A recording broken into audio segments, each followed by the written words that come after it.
नमस्कार दोस्तों, स्वागत है आपका। आज हम एक कहानी देखने वाले हैं। ये एक सच्ची कहानी है दोस्तों। ये जिस लड़की की कहानी है उसका नाम है वसुंधरा। ये कहानी जिस किताब से ली गई है दोस्तों उसका नाम है जीवन अनेक आत्मा एक, जिसके लेखक है संतोष जोशी सर जी।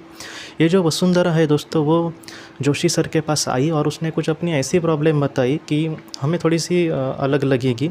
उसने ये कहा कि उसकी जो माँ है दोस्तों उसके लिए उसकी माँ के लिए बहुत ही ज़्यादा बुरी ही भावना आती है, या फिर उसका हमेशा द्वेष आता है, उसके लिए हमेशा बुरा ही कुछ आता है। वो अपने माँ को दिल से कभी भी प्यार नहीं करती। तो जोशी सर ने उसको ये कहा, कभी कभी होते हैं ना कि माँ और बेटे के रिश्ते इतने अच्छे नहीं होते। तो उन्होंने ये उससे यही पूछा कि शायद तुम दोनों के रिश्ते इतने अच्छे नहीं होंगे। लेकिन वसुंधरा ने ये कहा दोस्तों कि जो माँ है वो उसको बहुत ही प्यार करती है। मतलब एक नॉर्मल माँ जिस तरह से अपने बच्चे को प्यार करती है वैसे ही इसकी माँ इसको प्यार करती है, उसके लिए सब कुछ करती है जो एक माँ हमारे लिए करेगी। लेकिन प्रॉब्लम है ये है दोस्तों कि इसके जो मन में अपनी माँ के लिए जो हमेशा ही कड़वाहट ही भरी रही है। तो इस वजह से वो भी थोड़ा सा आश्चर्यचकित हुए। उन्होंने बहुत सारी उसके साथ जानकारी ली, लेकिन इनको भी बाद में पता चले कि ऐसा कोई भी ठोस कारण नहीं है उसके इस जीवन में कि इस माँ को लेकर उसके मन में कोई बुरी भावना आई होगी या फिर उनका कोई झगड़ा हुआ होगा जिससे इसके मन में ऐसी भावना है अपनी माँ के लिए। तो इस वजह से इनको भी कुछ समझ नहीं आ रहा था ऐसे वक्त में क्या करें। तो उन्होंने यही कहा कि हम पास्ट लाइफ रिग्रेशन करके देख लेते हैं। तो उसका दोस्तों पास्ट लाइफ रिग्रेशन कराया गया। उस पास्ट लाइफ रिग्रेशन में उसने ये देखा, एक तो उसको पहले का कोई जन्म वगैरह भी याद नहीं आया। उसने दोस्तों ये देखा कि उसकी जो माँ थी, जब ये जन्म उसका होने वाला था, मतलब माँ के गर्भ में जब ये थी, मतलब 3 महीने हो गए थे इसको माँ के गर्भ में। तो ऐसे वक्त में उसकी जो माँ थी उसको जब पता चला कि उनको कोई बच्चा होने वाला है, तब वो नहीं चाहती थी कि अपने वो कोई बच्चे को जन्म दे, क्योंकि वो उसके लिए शायद तैयार नहीं थी।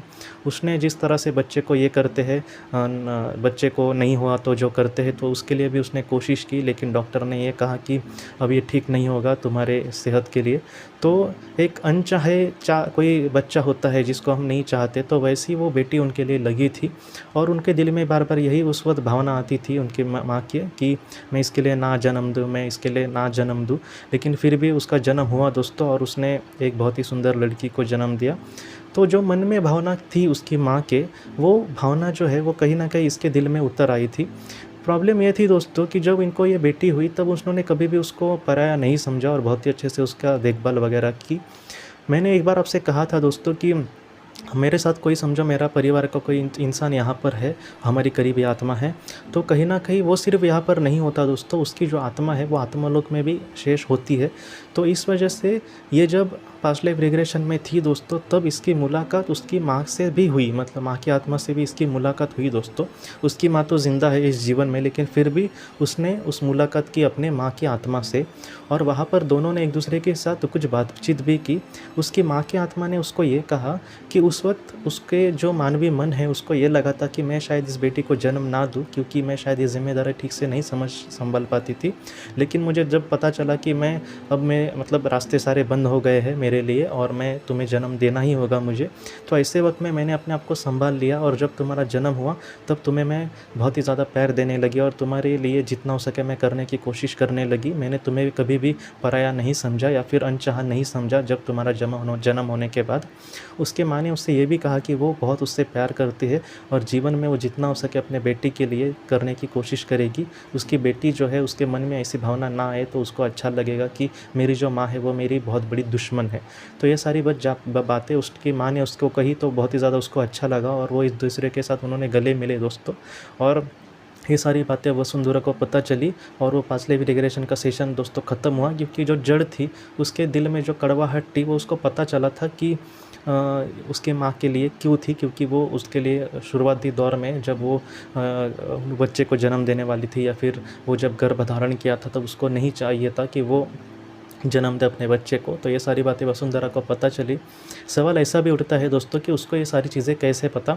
देखिए दोस्तों, ऐसे कहा जाता है कि जब शुरुआती दौर होता है बच्चे के जन्म का वगैरह, तो ऐसे वक्त में जो आत्मा होती है वो आत्मालोक से बहुत ही ज़्यादा कनेक्टेड होती है। सिर्फ वो आत्मालोक से कनेक्टेड नहीं होती दोस्तों, वो अपने परिवार के जो लोग हैं उनकी जो बातें हैं, इसलिए हमेशा कहा जाता है कि ऐसे वक्त में बहुत ही अच्छी चीज़ें देखनी चाहिए, ऐसे वक्त में उनके साथ बहुत ही अच्छा सा बर्ताव करना चाहिए।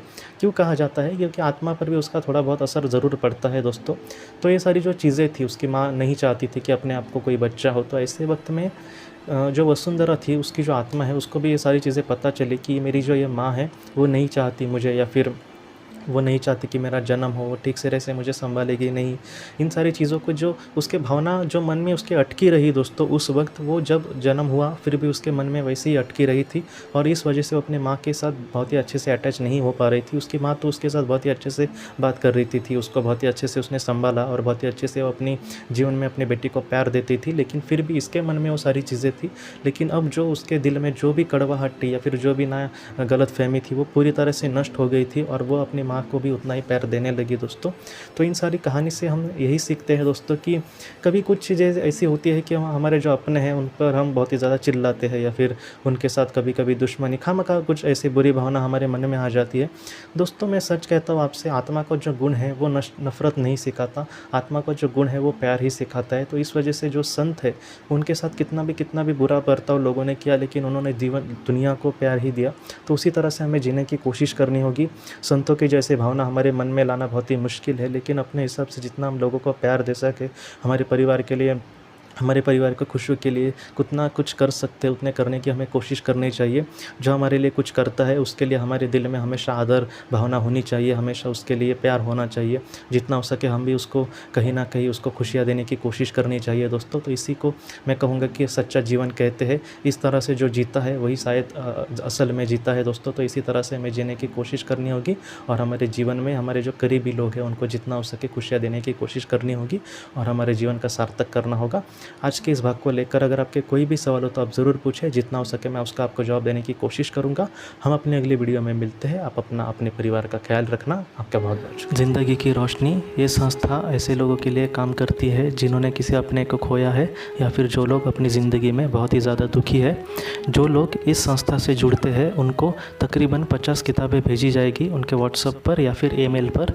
ये किताबें आत्मलोक या फिर मौत के बाद हमारे साथ क्या होता है, इन सारी चीज़ों की आपको पूरी तरह से जानकारी देगी। और इसके साथ साथ आपको एक पास्ट लाइफ रिग्रेशन थेरेपी की ऑडियो भी भेजी जाएगी। इस ऑडियो की मदद से आप घर बैठे अपनी पास्ट लाइफ रिग्रेशन करने की कोशिश कर सकते हो। बहुत लोग पास्ट लाइफ रिग्रेशन थेरेपिस्ट के पास किसी कारण के वश नहीं जा सकते, तो ऐसे लोगों के लिए मदद के लिए ये ऑडियो तैयार की गई है। तो आप ज़रूर इस संस्था से जुड़े। इस संस्था से जुड़ने के लिए सामने जो व्हाट्सएप का नंबर दिया है आप कृपया उस पर संपर्क करें। आपका बहुत बहुत शुक्रिया।